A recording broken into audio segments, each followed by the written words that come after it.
He said it the way people talk about weather, without looking at me. This house is my wife's now.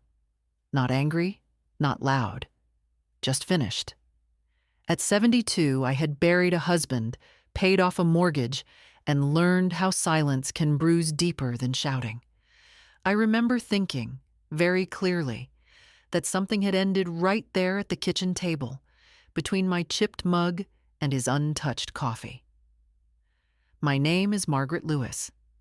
I am 72 years old, and I have lived in this house for 34 years. I scrubbed its floors on my knees when my back was young, patched the roof myself after storms, and planted the apple tree out back the spring my son turned 10. None of that mattered in that moment. What mattered was that my son, Daniel, had decided I was furniture. Old, in the way, easily moved. His wife, Lorna, sat beside him, legs crossed, scrolling through her phone. She didn't look surprised. She didn't look at me at all. That hurt more than the sentence. It told me this had been discussed, planned, agreed upon without my presence, like renovations or trash pickup. I asked him what he meant, even though I understood perfectly. Sometimes you ask questions just to hear how far someone is willing to go. Daniel sighed. He always sighed when he wanted to sound reasonable. Mom, let's not make this dramatic. Lorna and I are married. We need stability. It's logical the house should be in her name. You're not getting any younger. There it was. The gentle shove toward the edge. Age used like a towel to wipe hands clean. I reminded him, quietly, that the deed was in my name, that I paid the taxes, that his father and I bought this place when Daniel still slept with the light on. Lorna finally looked up then. She smiled, thin and patient, like a nurse explaining something obvious. That can be changed, she said. We already looked into it. It's just paperwork.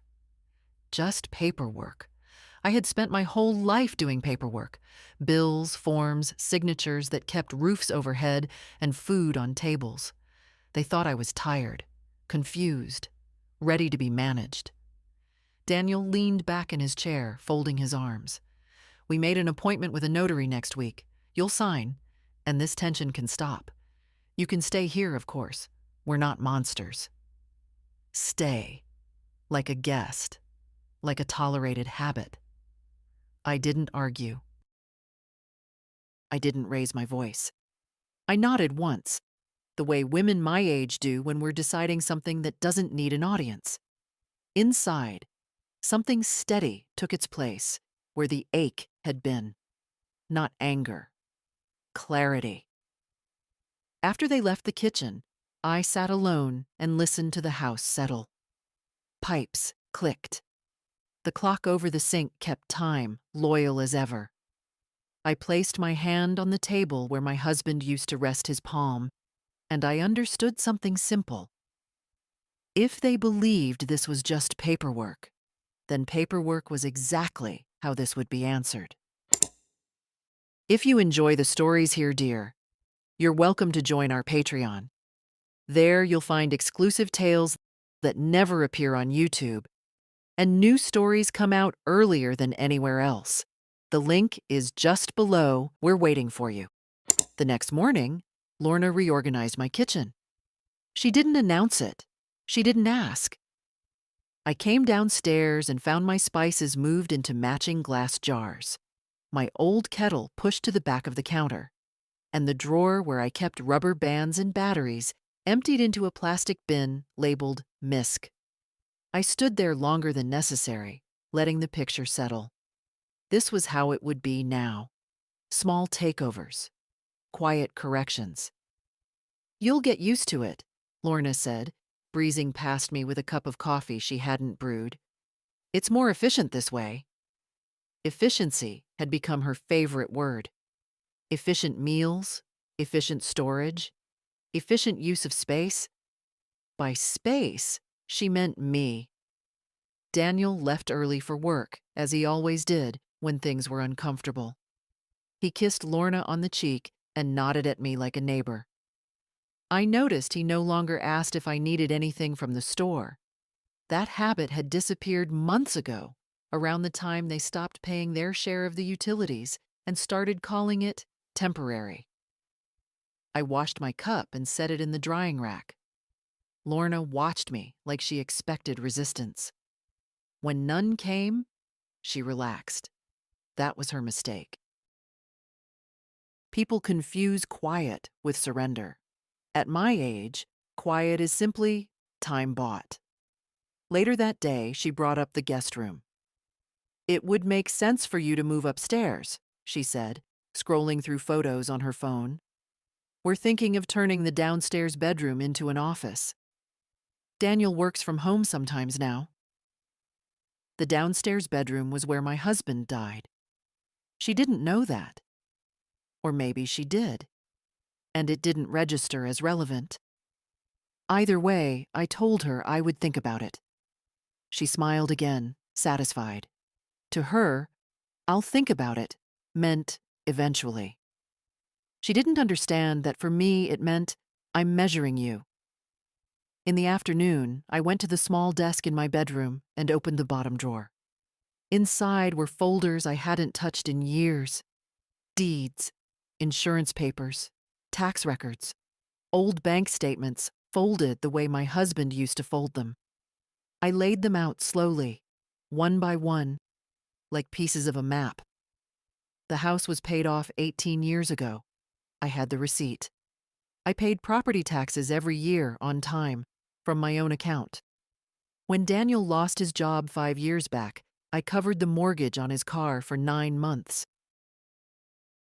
When Lorna wanted to start fresh after the wedding, I paid for the new appliances.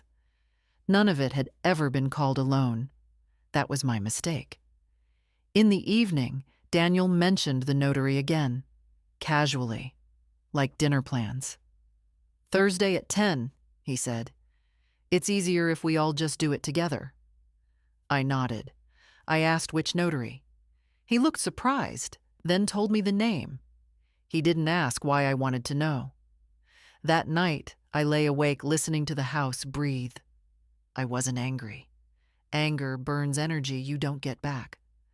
What I felt was something steadier, colder, and far more useful. I had raised a son. I had run a household on one income after a funeral. I knew how systems worked. They thought this was about family. They were wrong. I spent the next day walking through the house as if I were a visitor, not its owner. That was easier than it should have been. When you live somewhere long enough, you stop seeing it. You move around memory instead of walls. I wanted to see the walls again. I started in the hallway. The scuff on the baseboard near the door was from Daniel's bike, the summer he learned to ride without training wheels. I had told him not to ride indoors. He did anyway. I never fixed the mark. It felt like proof that life had passed through here. The living room smelled faintly of the lemon polish Lorna used, too sharp for my taste. My armchair sat an inch closer to the wall than it used to. I knew because my hand brushed the lamp when I sat down now. Small adjustments, barely noticeable, but they added up. That was the trick. If you move things slowly enough, people doubt their own memory. On the mantel were fewer photographs than before. I counted. 3 missing. My wedding picture. One of Daniel at 8, missing his front tooth. A faded photo of my husband in the garden, sleeves rolled up, dirt on his cheek. I found them later stacked neatly in a drawer, face down, not thrown away. Just removed from sight. In the kitchen, Lorna had replaced my old calendar with a whiteboard. On it, she'd written appointments in neat blue letters. Daniel's meetings, her yoga class, grocery delivery. My name appeared once. Margaret. Meds? With a question mark. I erased it with my finger. The board squeaked softly, like a complaint. That afternoon, I sat at the table and went through my folders properly. Not emotionally, practically. Dates, amounts, names. I wrote everything down in a notebook I'd kept since my 40s. I'd always trusted paper more than screens. Paper doesn't forget when systems change. The deed was clear. Sole ownership. No liens. No shared interest. I'd never added Daniel's name, no matter how many times people told me I should. For simplicity, they said, in case something happens. Something had happened, just not the way they meant. I found a letter from the bank, dated 12 years back, congratulating me on the final mortgage payment. I remembered that day. I'd made tea, sat at this same table, and cried. Not from joy, but relief. Relief that no one could ever take this roof from me. In the evening, Daniel and Lorna came home together. They were laughing about something on his phone. When they saw me, the laughter softened but didn't stop. I was background noise now, a presence to step around. "Did you think about the upstairs room?" Lorna asked, dropping her bag on the counter. "I did," I said. Daniel looked up, alert. "And?" "I'm staying where I am." There was a pause. Not long, but noticeable. Lorna tilted her head, studying me, like she was recalculating a route. "We'll talk about it later," she said finally. Daniel nodded, relieved. He liked postponement. It felt like peace to him. That night, I wrote one more list. Not documents. People.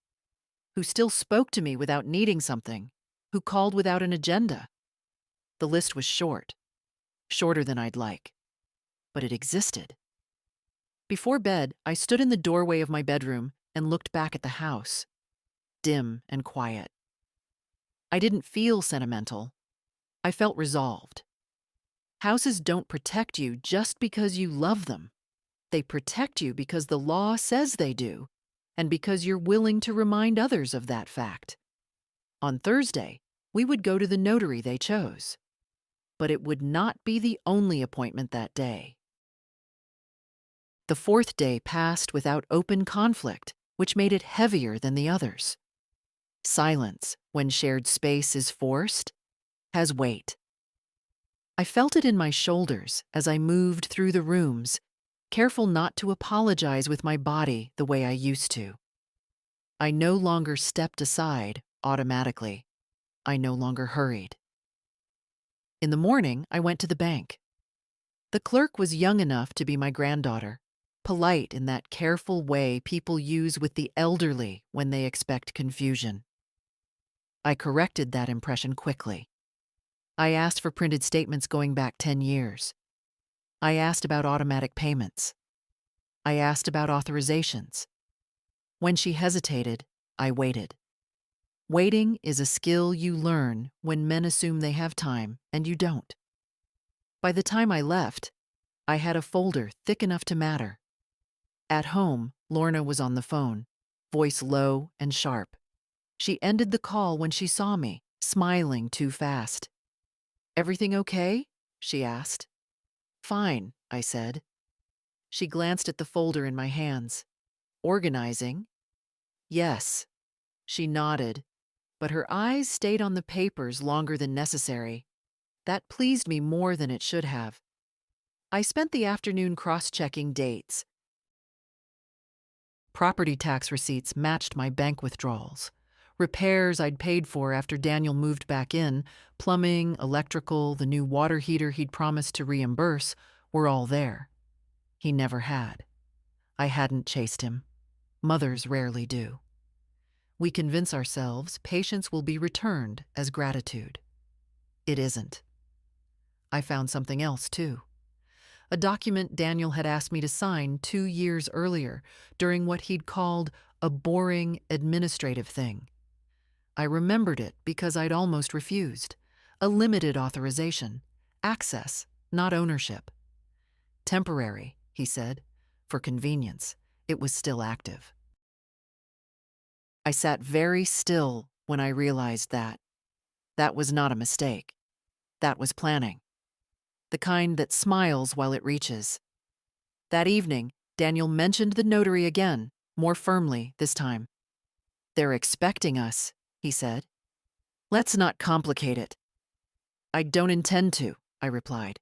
He studied me, frowning slightly. "You've been quiet." "I've always been quiet." "Yes," he said, uncertain. "But this feels different." It was. He sensed it and didn't like it. Men who rely on momentum panic when it stops. Later, after they went to bed, I made another call. Not to a friend, not to family, to a lawyer whose name I'd kept folded inside my address book for 15 years. We had spoken once, briefly, after my husband died. He remembered me. "I need an appointment," I said. "Tomorrow, if possible."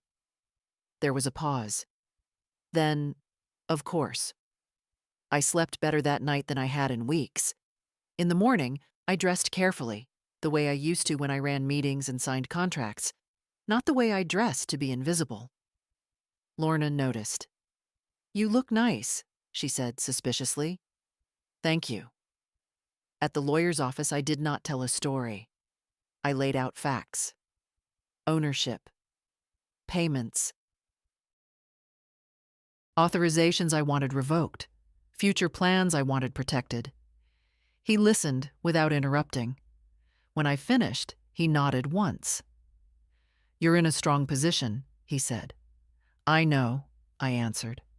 "I just forgot." We prepared documents. Clear ones. Boring ones. The kind that hold up in rooms with polished tables and nervous smiles. When I returned home, Daniel was pacing. "The notary confirmed," he said. "Thursday at 10. Don't forget." "I won't," I said. That night, I placed my folder beside my bed. Not hidden, not locked away. Where I could see it if I woke up unsure. I wasn't unsure. They believed power lived in confidence and pressure. I had learned long ago that real power lives in preparation. By the 5th day, they stopped pretending this was a discussion. Daniel came home earlier than usual, jacket still on, phone in his hand like a shield. Lorna followed him, eyes bright with a purpose I recognized. Not anger, strategy. They sat at the table without asking if I would join them, which was new. Before, they at least kept up the shape of manners. "We need to be clear," Daniel said. "This situation can't drag on." I poured myself tea and sat down anyway, slowly, deliberately. Silence makes people nervous when they're trying to control the pace. Lorna leaned forward. "We're not trying to push you out, Margaret. But you have to understand. Married couples need space, authority, a sense that this is our home." "Our," I repeated. "Yes," she said smoothly. "Ours." Daniel nodded, relieved she'd taken the lead. He always preferred someone else to say the sharp parts. I looked at him then, really looked, at the crease between his eyebrows that wasn't there when he was young, at the impatience he'd learned to wear like competence. I wondered when he'd decided that firmness and cruelty were the same thing. "You already live here," I said. "You've lived here for almost 2 years. You don't pay rent. You don't pay utilities. You haven't paid the property tax once." "That's not the point," Daniel snapped, then caught himself. "We contribute in other ways." Lorna placed her hand on his arm. "Daniel, let me," she turned to me, "if you sign the transfer, everything becomes simpler. You won't have to worry about paperwork, maintenance, decisions. We'll handle it. You can relax." Relax. Another word people use when they mean disappear. "And if I don't?" I asked. There it was, the moment they'd been circling. Daniel exhaled sharply. "Mom, don't do this." "Do what?"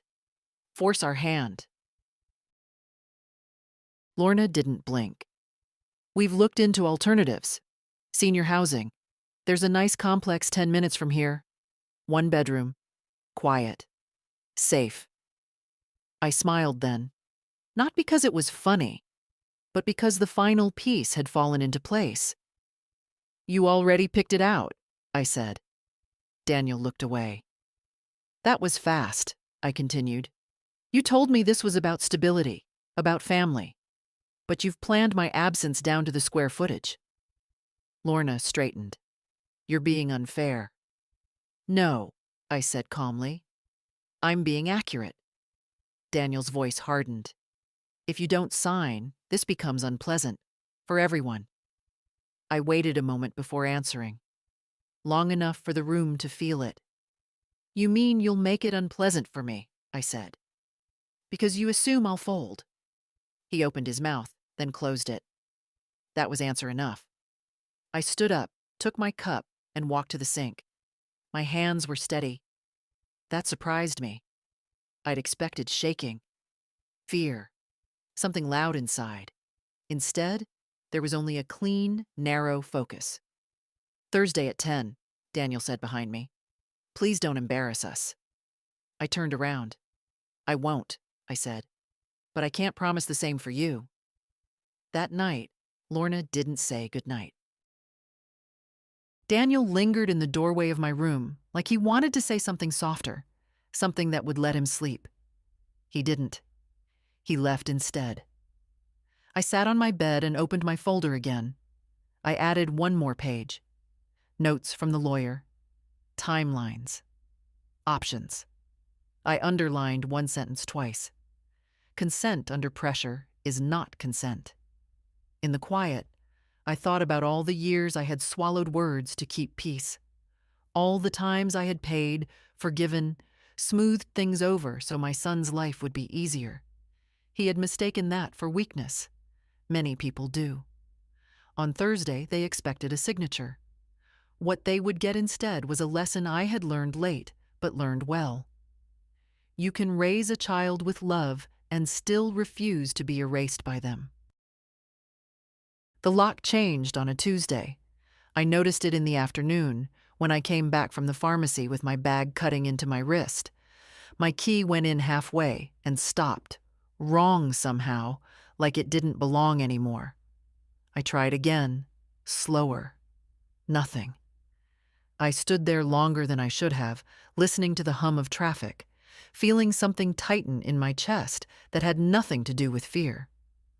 Lorna opened the door. Oh, she said lightly, as if I were a delivery. I forgot to tell you.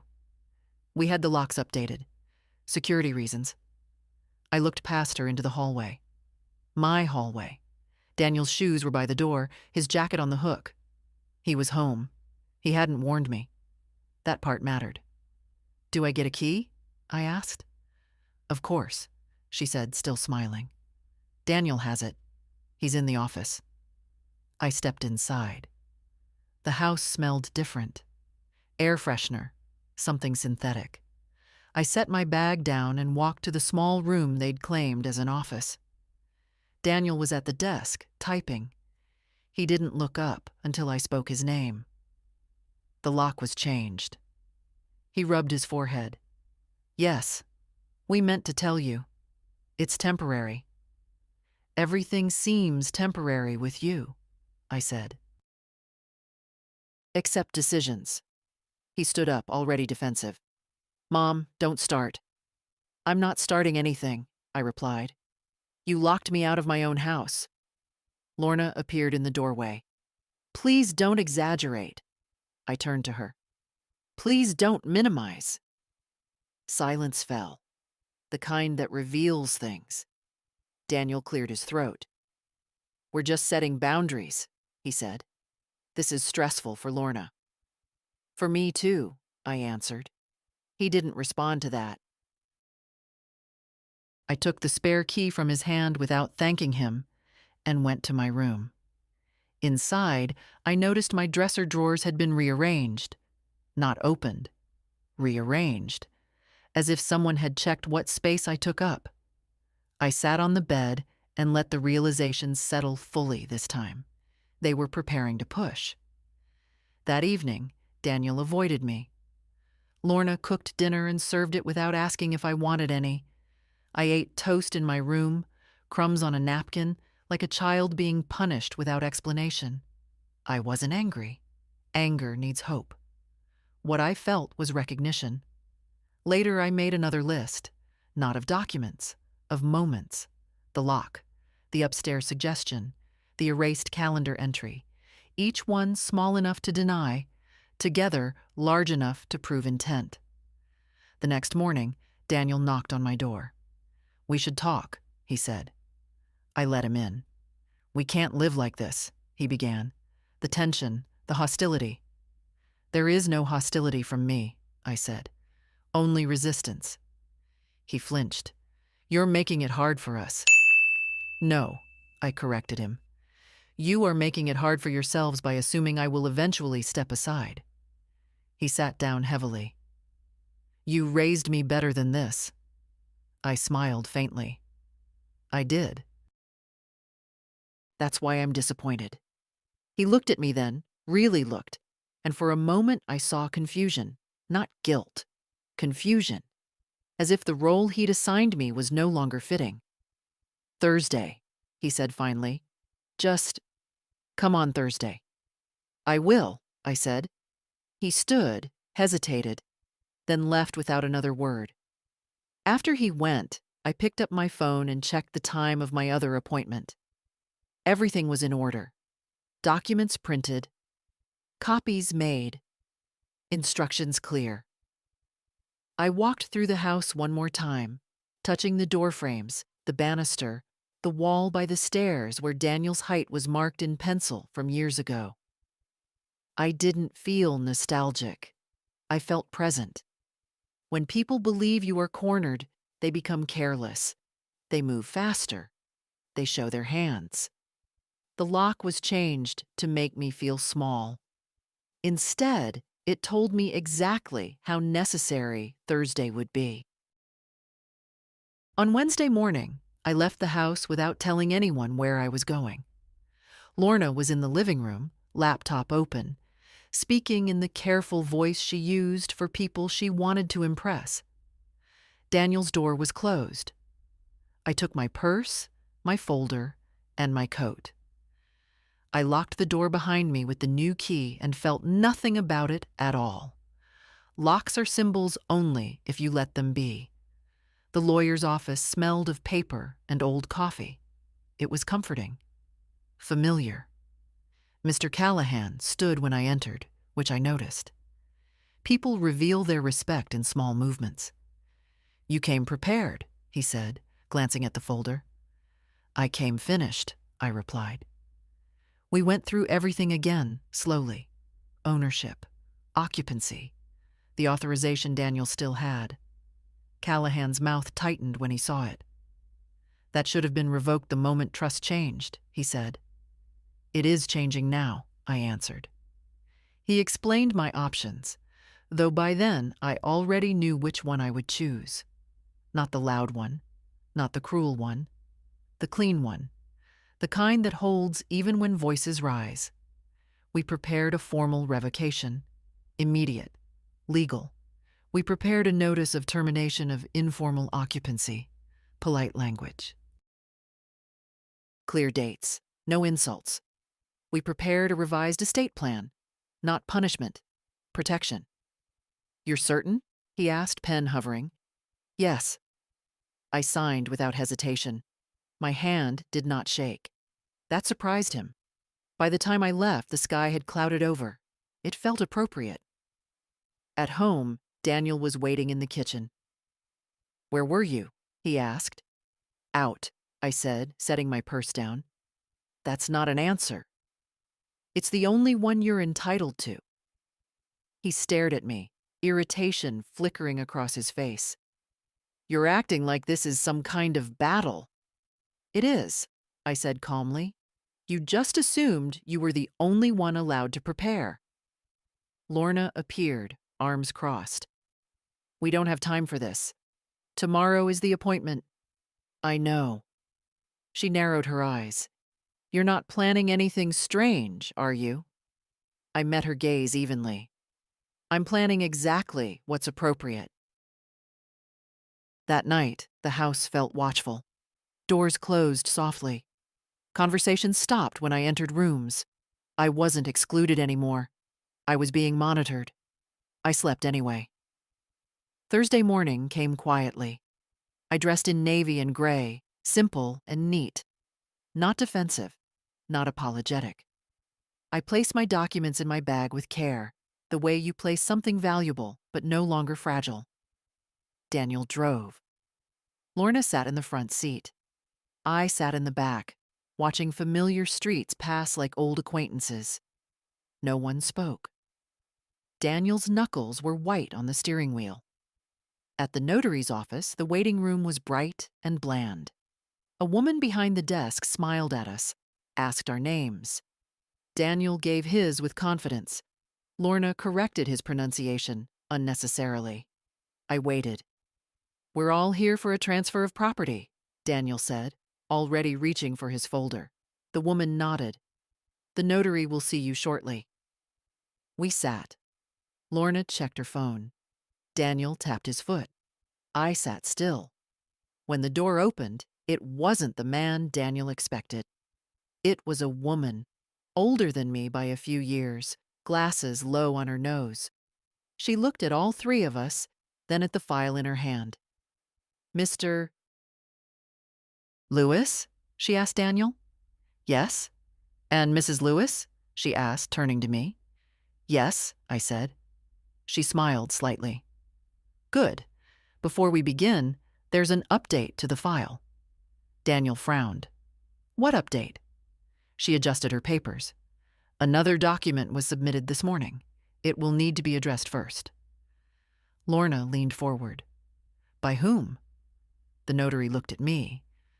"By your mother," she said. Daniel turned slowly.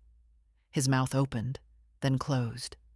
For the first time in days, he had nothing ready. I didn't look at him. I folded my hands in my lap and waited. I had not come to argue. I had come to be heard, on record, where silence no longer worked. Daniel stared at me as if I had stood up, speaking a language he didn't know. For a moment, I almost felt sorry for him. Almost. Then Lorna recovered first, as she always did. "What document?" she asked sharply. "There shouldn't be any other document." The notary did not answer her right away. She placed the folder on the table and adjusted her glasses, slow and precise. People like her are never rushed. They let others wear themselves out. "A revocation of prior authorization," she said, "effective immediately, and a notice concerning occupancy of the property." Daniel swallowed. "That's not possible." My mother agreed. "I agreed to attend," I said quietly, "not to surrender." He turned to me then, fully, his face tight. "Mom, what are you doing?" "I'm correcting an assumption," I replied. "Several, actually." Lorna laughed once, sharp and disbelieving. "This is ridiculous. She's confused. You can't just—" The notary raised a hand. "Mrs. Lewis, I need you to refrain from interrupting. These documents are valid and properly filed." Confused. I had expected that word.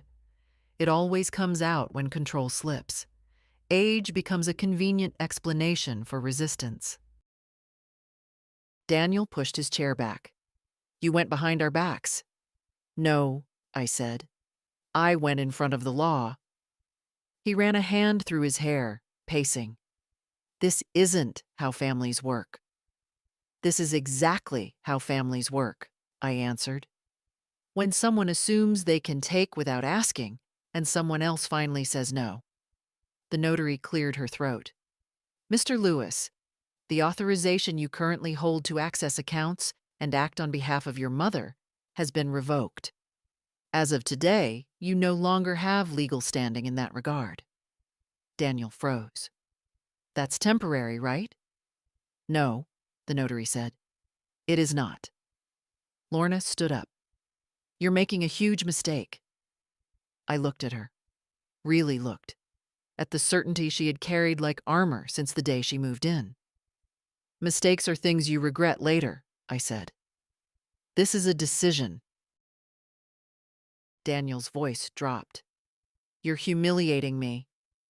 I thought of the lock, the erased photos, the apartment brochure. No, I said. I'm disappointing you. There's a difference. The notary turned a page. There is also a formal notice here, she continued. As sole owner of the property, Mrs. Lewis is requesting that you and your wife vacate the premises within the legally required time frame. Lorna gasped. Daniel stared at the table. You're kicking us out? He asked. I'm asking you to leave, I said. The same way you asked me to disappear, with paperwork. Silence filled the room. Thick, heavy, the kind that settles when a plan collapses. Daniel finally looked up. His eyes were wet, but his voice was hard. After everything I've done? I didn't answer right away. I wanted to choose words that would last. You didn't do those things for me, I said. You did them expecting something in return. That's not care. That's investment. Lorna scoffed. You'll regret this. You'll be alone. I met her gaze without blinking. I was alone long before today, I said. I just stopped pretending otherwise. The notary slid the papers toward me. If you'll sign here to confirm acknowledgement. I signed, calmly, clearly. Daniel didn't look at me when we left the office. He walked ahead, shoulders stiff. Lorna followed, already whispering plans into her phone, still trying to control the narrative. I stepped out last. The air outside felt different, not lighter, truer.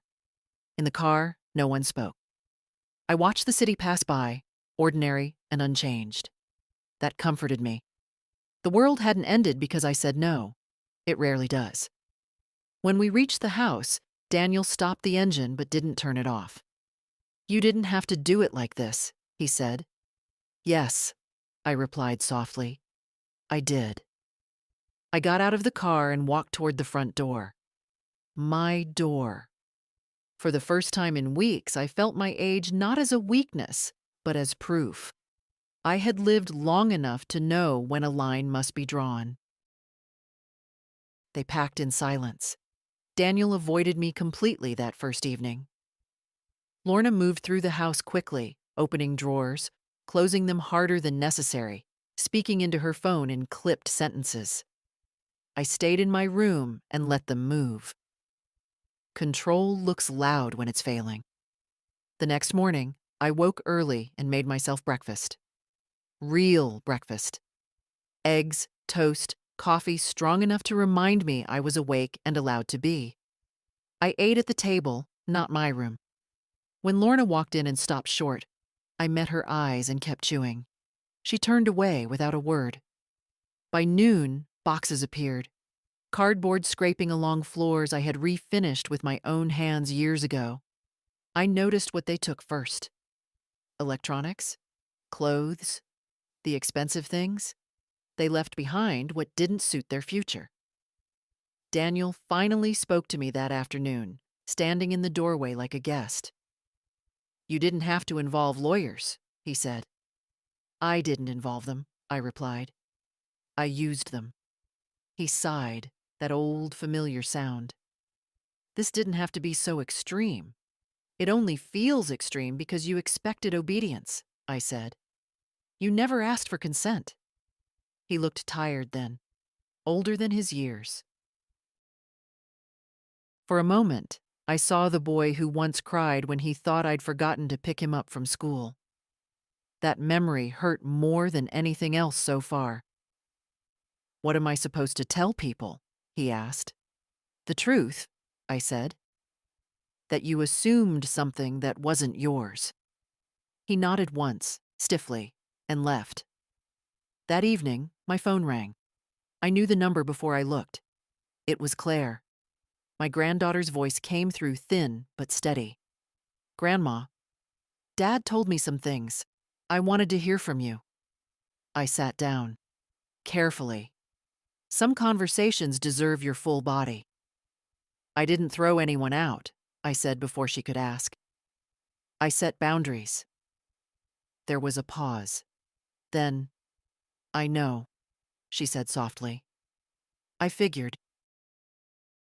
That surprised me. You did? Yes. I've seen how they talk to you. I just didn't know how bad it got. I closed my eyes for a moment. I didn't either. Not until recently. They're saying you're angry, she continued.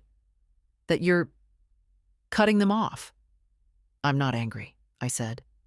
I'm done pretending. Another pause, then a small exhale. I'm proud of you. That nearly broke me. I held it together because that's what age teaches you. Not how to feel less, but how to hold more without spilling. You're always welcome here, I told her. No conditions. I know, she said. That's the difference. After we hung up, I sat very still for a long time. Some losses hurt less when one thing remains intact. The next days were procedural. Dates discussed. Boxes carried out. Lorna barely acknowledged me now. Daniel said thank you once, quietly, like a reflex. I nodded. Gratitude spoken too late doesn't heal, but it does close a door properly. On the third evening, the house was half empty of them. The guest room cleared, the office stripped, the whiteboard gone from the kitchen wall, leaving a pale square behind. I scrubbed it clean myself. That night, I found the old photo of my husband and me tucked into a box they'd forgotten. I placed it back on the mantel, right in the center. On the fourth morning, Daniel stood by the door with his keys. We'll be out by Friday, he said. I know. He hesitated. I never meant to hurt you. I believe that, I said. But intention doesn't erase impact. He nodded once more and left. When the door closed, the house exhaled. Or maybe I did. I walked through each room, opening windows, letting air move where tension had been sitting. The house didn't feel lonely. It felt restored, like a body after a fever breaks. That evening, I poured myself a glass of water and sat on the back step, watching the light fade. I wasn't celebrating. I wasn't grieving. I was standing exactly where I belonged. And for the first time in a long while, no one was trying to move me. On Friday morning, the house sounded hollow. Not empty. Hollow. There's a difference you notice only after years in one place. The echo of footsteps. The way sound travels farther than it should. Daniel and Lorna were still upstairs, finishing what they called packing, though most of the work had already been done. What remained were the last decisions people avoid until time runs out. I made coffee and sat at the table with my notebook open, not to write anything important, just to keep my hands steady. Outside, the apple tree was losing its leaves early this year. The ground beneath it was already spotted with yellow. Nothing dramatic, just change happening on schedule. Lorna came down first. She avoided my eyes and went straight to the cupboard, then stopped. The shelves were bare where her glass jars used to be.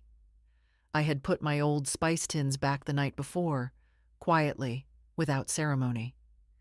She stood there for a moment, then closed the cupboard harder than necessary. Daniel followed, keys in hand.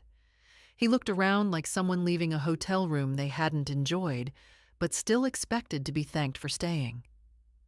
The truck will be here in an hour, he said. I know.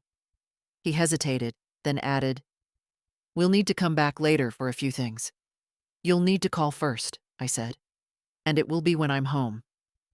That stung him. I saw it. Boundaries always do it first. You don't trust us? He asked. I considered the question carefully. No, I said. I don't. He nodded slowly, as if filing that away for later use. though there would be no later use now. The truck arrived on time. Two young men moved efficiently, polite but curious, glancing at me the way people do when they sense a story they're not part of. I stayed out of their way. This wasn't about supervision. It was about completion. While they worked, I walked through the upstairs rooms one last time. The guest room looked stripped, the carpet pale where furniture had been. The office was just a room again. No desk, no ambition, just space. In the hallway, I stopped at the wall where Daniel's height was marked. Pencil lines, dates. I ran my finger over them once, then took a cloth and wiped them away.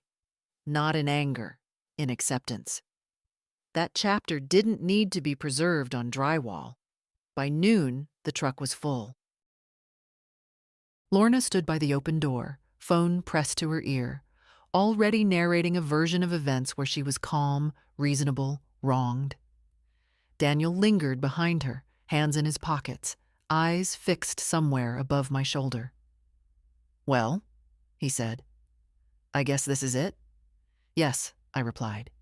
He looked at me then, searching my face for something. Regret, softness, an opening. I gave him none, but I didn't harden either. "You're my son," I said. "That doesn't change. But this arrangement is over, permanently." He swallowed. "And if we need help?" "You'll figure it out," I said. "You always do. Just not on my back anymore."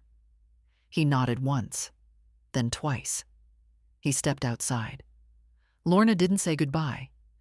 When the truck pulled away, the street returned to its usual quiet. No applause. No relief that needed announcing. I closed the door and turned the lock. My lock. The sound was small but final. I spent the afternoon cleaning, not obsessively, intentionally. I washed the mugs they used, put my own back in their places. I aired out the rooms. I carried their forgotten things to a box by the door, odds and ends that would be picked up later, or not at all. In the early evening, I sat down and opened a fresh folder. Inside, I placed copies of everything finalized that week. Clear labels, no emotions, just order. Then I made one more call. My granddaughter answered on the second ring. "They moved out," I said. "I know," she replied. "Dad called." I waited. "He didn't sound angry," she added. "Just smaller." "That will pass," I said. "Or it won't." "Can I come by tomorrow?" she asked. "Just to sit with you." "Yes," I said. "I'd like that." After we hung up, I sat by the window and watched the streetlights come on, one by one. The house felt like itself again, not younger, not brighter, just honest. I wasn't proud. I wasn't ashamed. I had done what needed doing, at the age when people expect you to endure instead. And that, I thought, was its own quiet kind of victory.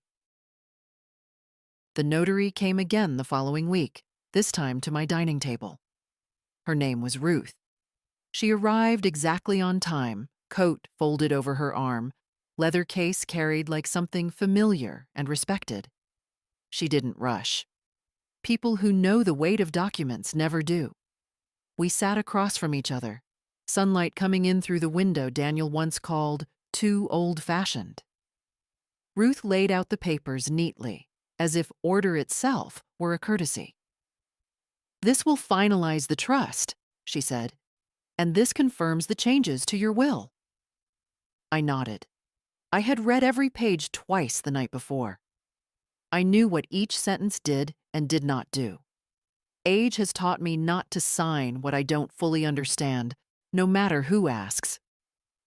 My granddaughter, Emily, sat quietly in the corner. She hadn't asked to be present. I had asked her, not for support, but for witness. Some moments deserve to be seen by someone who will remember them without distortion. Ruth explained the trust again, even though she didn't need to. A protected structure. My assets shielded. Access limited. Emily named beneficiary, but not owner. Not yet. No one could pressure her the way I had been pressured. That was the point. "You've thought this through," Ruth said, looking at me over her glasses. "I've lived this through," I replied.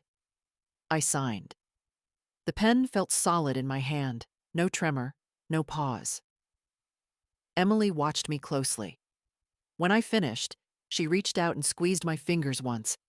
She didn't cry. Neither did I. This wasn't a sad moment. It was a careful one. After Ruth left, we made tea. The house felt different with Emily in it. Lighter, but not careless.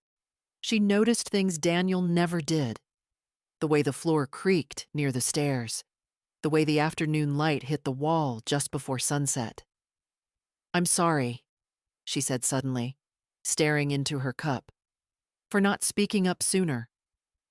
I shook my head. "You're not responsible for what adults choose to ignore." She looked at me then, eyes serious. "I won't ignore it." That mattered. In the days that followed, messages came. From Daniel, from Lorna. Some angry, some careful. Some pretending nothing permanent had happened. I answered none of them. Silence, when chosen, is not punishment. It is maintenance. One afternoon, Daniel showed up unannounced. I didn't open the door right away. I finished rinsing my hands, dried them, then opened it fully. He stood there empty-handed. That was new. "I just wanted to talk," he said. "I know," I replied. "But today isn't for that." He looked past me, into the hallway. "You really changed things." "Yes." "For Emily," he said. "For myself," I corrected gently. "She benefits because she didn't hurt me." He absorbed that quietly, then nodded. "I'll call next time." "Please do." He left without another word. That evening, I walked through the house again, but differently now. Not measuring, not guarding, simply noticing. I touched the back of a chair, straightened a frame, opened a window. I wasn't reclaiming anything. I was inhabiting it. Later, I sat down and wrote one final note in my notebook. Not legal, not emotional, just true. Boundaries are not walls. They are doors with rules. I closed the book and put it away. Outside, the apple tree dropped another leaf. It landed quietly on the ground, exactly where it was supposed to. The silence didn't last. It never does when people realize the old rules no longer apply. Daniel called 3 days after the trust was finalized. I let it ring. Then again the next morning. Then a message, carefully written, as if tone could soften consequence. "We need to meet." There's been a misunderstanding. There hadn't been. But misunderstandings are comforting words. They suggest accidents, not choices. He showed up that afternoon anyway. I saw his car from the window and felt nothing rise in me. Not dread, not hope. That was how I knew I was ready. I opened the door before he knocked. He stepped inside slowly, looking around as if the house might reject him. It didn't. Houses don't take sides. They remember. "I heard you set everything up," he said. "Legally." "Yes."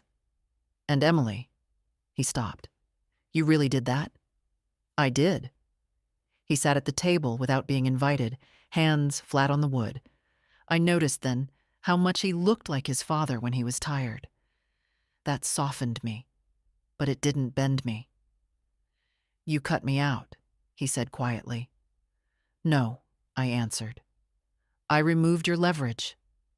He flinched at that. Good. Truth often lands hard when it's precise.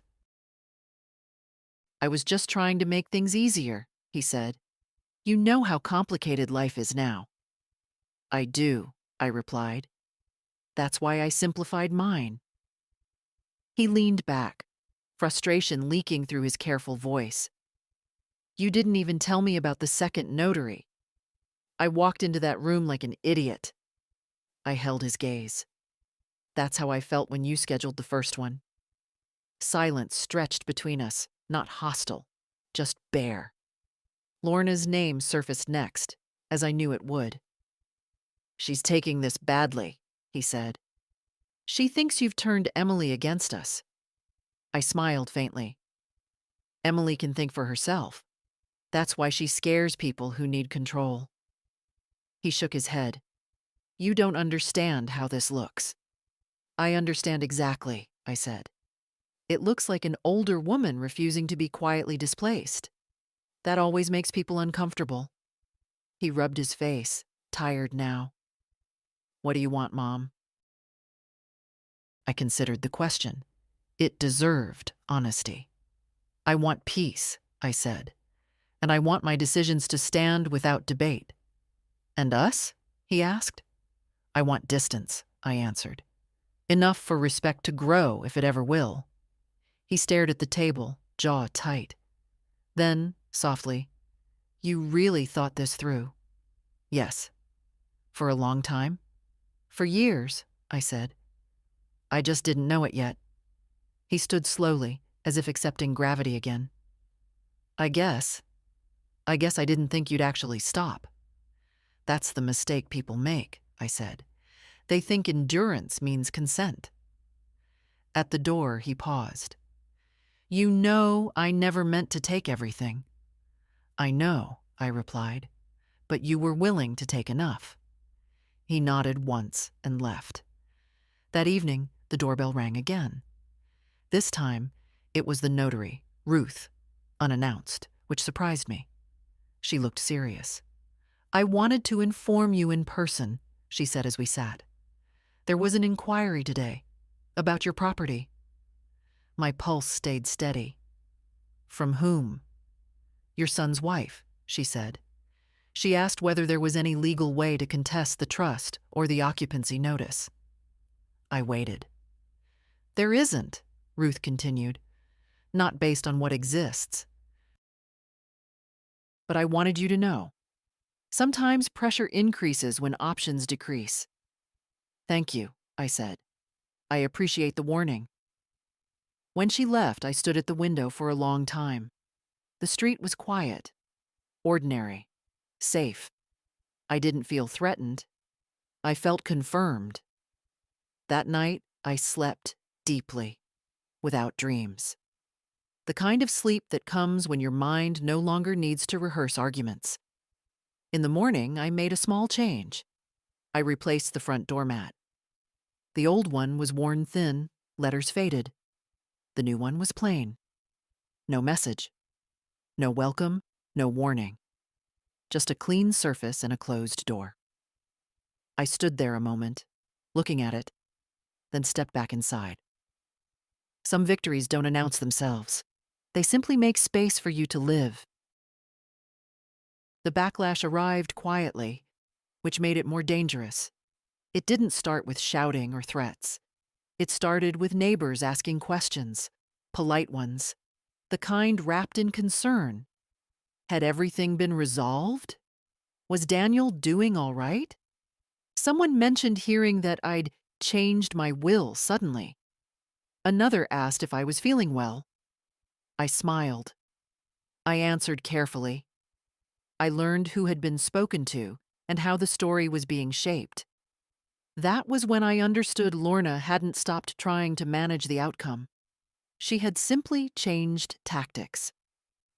One afternoon, a letter arrived from a legal office I didn't recognize. The envelope was heavy, the paper expensive. Inside was a formal inquiry. Nothing actionable, just probing. Questions about my mental capacity at the time documents were signed. Suggestions of undue influence. I read it once. Then again. Then I placed it in my folder without comment. That evening, Daniel called. You got something in the mail today, he said. Yes. She's just upset, he added quickly. Lorna. She feels excluded. Excluded from what? I asked. From my life or from my assets? He didn't answer. "She's talking about contesting," he said instead. "She's welcome to talk," I replied. "The law listens, not gossips." He sighed. "Why are you making this so hard?" I closed my eyes for a moment. "Daniel," I said gently, "you don't miss me. You miss access." That hurt him. I heard it in the silence that followed. The next day, Emily came over with groceries I hadn't asked for. She moved through the kitchen easily now, like someone who belonged without trying to take over. "They're furious," she said quietly. "Mom's telling everyone you've been manipulated." "I know." "She wants to meet with me," Emily continued. "Alone." I looked at my granddaughter carefully. "And what do you want?" "I want to say no," she said. "But I wanted to tell you first." "That's already the right instinct," I said. She nodded, relieved. "I won't go." That night I made another call, to my lawyer. We didn't dramatize. We prepared. A response to the inquiry, medical records confirming capacity, witness statements, timelines, boring, unshakable facts. Pressure thrives on doubt. It starves on clarity. A week later, Daniel showed up again. This time, he was angry. "You've turned everyone against us," he said the moment he stepped inside. "I haven't spoken against you at all," I replied. "You didn't have to," he snapped. "Your silence did enough." I looked at him, this grown man I had once carried through a fever, and felt something like grief, but cleaner. "I didn't turn anyone," I said. "People see what they see when the noise stops." He paced the room. "Lorna's parents think you're cruel." "That's unfortunate. She's losing sleep over this." "So did I said. "For years." He stopped. His shoulders dropped slightly. "You really won't help us anymore, will you?" "I will help in emergencies," I said. "Illness, safety, real need, not lifestyle maintenance." He shook his head. "That's not how family works." "That's exactly how family works when love is not confused with entitlement," I replied. He stood there for a long time, then laughed once, bitterly. "I never thought you'd be like this." I met his eyes. Neither did I. After he left, I sat alone at the table, listening to the clock. I felt tired, but not worn down. There's a difference between fatigue and depletion. I was tired from standing upright, not from being crushed. A few days later, Ruth called. "The inquiry has been withdrawn," she said. "No grounds." I thanked her and hung up. I didn't celebrate. I made soup. That evening, as I stirred the pot, I thought about how strange it was that people only call women strong after they stop being useful, as if strength begins where service ends. I served myself dinner, ate slowly, and washed the dishes. The storm hadn't passed. It had simply realized it couldn't move me, and that, I knew, was the beginning of the end. They left on a Monday, not with drama, not with apologies, just with the quiet efficiency of people who want to be done without admitting defeat. Daniel came with a rented van, no moving company this time. Lorna stayed in the car, engine running, phone in her hand. She never crossed the threshold again. I watched from the kitchen window as Daniel carried the last boxes out. He moved more slowly than before, like the house itself had weight now. When he reached the van, he paused, resting a hand on the door, and looked back at the front of the house. At the windows. At the door. He didn't wave. I didn't either. When the van pulled away, the street swallowed the sound almost immediately. No echo. No lingering presence. I stood there longer than necessary, then turned back inside and closed the door. The click of the lock was final, but not triumphant. Just complete. That afternoon, I walked through every room again, not to check for damage, not to reclaim, just to see what remained. In the hallway closet, I found an old scarf of mine Lorna had borrowed once and never returned. It smelled faintly of her perfume. I washed it and hung it back in its place. In the bathroom cabinet, a half-used bottle of expensive lotion. I threw it out without ceremony. Some things are not worth passing on. In the living room, the furniture looked oddly generous, as if it had been holding its breath. I moved my armchair back to where it had always been. The lamp no longer brushed my hand when I sat. That felt right. The guest room was empty now. No bed, no borrowed life, just space. I opened the window and let cold air rush in, sharp and clean. The room didn't feel sad.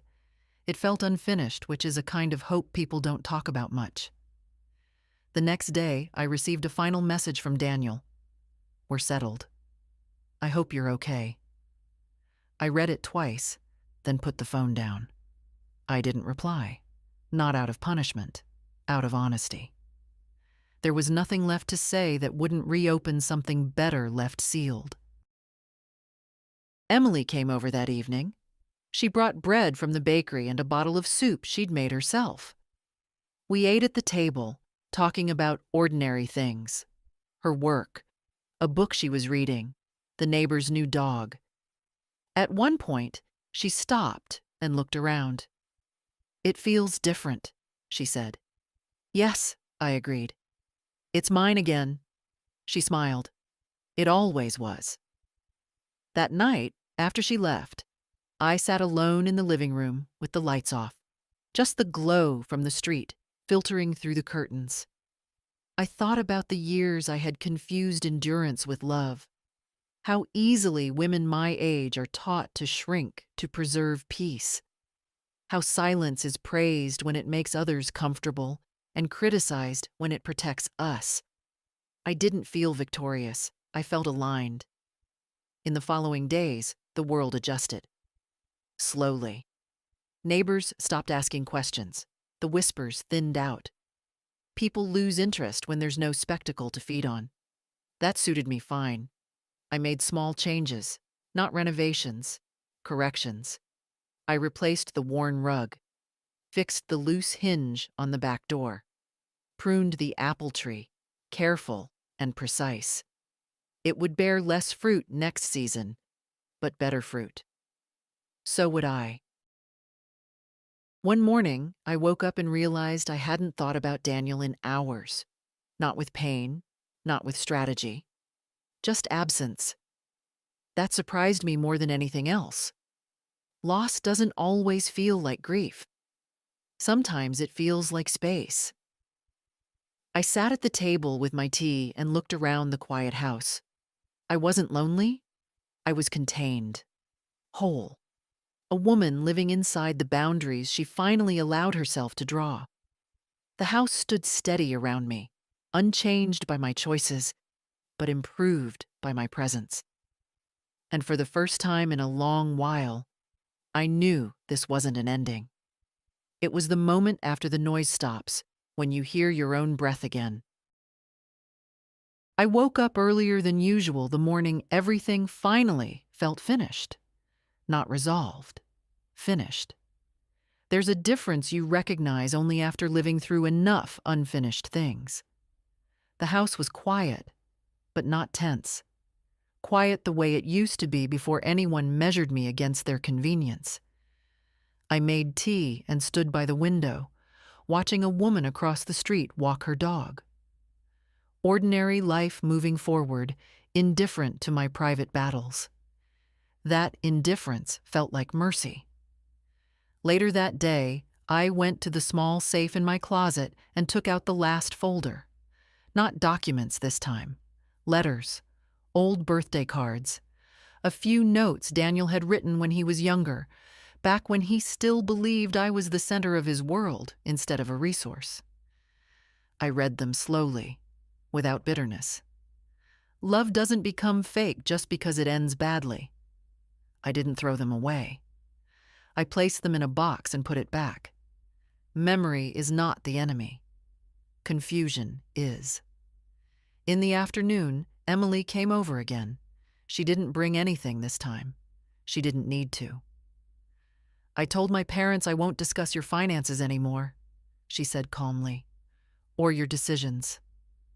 I nodded. That must have been hard. It was necessary, she replied. You taught me that. Just late. We sat together on the back steps, the apple tree above us nearly bare now. She leaned her head against my shoulder the way she used to when she was small. I didn't stiffen. I didn't worry about becoming needed again. Need, when it's clean, doesn't drain you. Before she left, she turned to me. Do you regret it? Any of it? I thought carefully. Regret is a heavy word. I regret waiting, I said, not acting. That night, I slept deeply. No rehearsed conversations, no imagined apologies, just rest. Weeks passed. Daniel didn't come back. He sent one message, short and neutral. I replied with the same tone. Polite distance settled between us, firm as a fence. It wasn't warm, but it was safe. Sometimes safety is the most loving thing left. The house settled into me again. I rearranged the bookshelf, planted winter bulbs, fixed the squeak on the third stair myself. I didn't rush. I didn't prove anything. I lived. One evening, as I locked the front door, I realized something quietly remarkable. I was no longer bracing. My shoulders weren't lifted. My jaw wasn't tight. My body had stopped waiting for permission. At 72, people expect you to shrink, to soften, to accept discomfort as gratitude. They confuse endurance with virtue and silence with grace. I had done that for years, thinking love meant leaving room for others even if it erased me. I know better now. Love that costs you dignity is not love. Family that requires your disappearance is not family, and peace that depends on your obedience is not peace at all. I didn't win anything. I reclaimed something. There's a difference.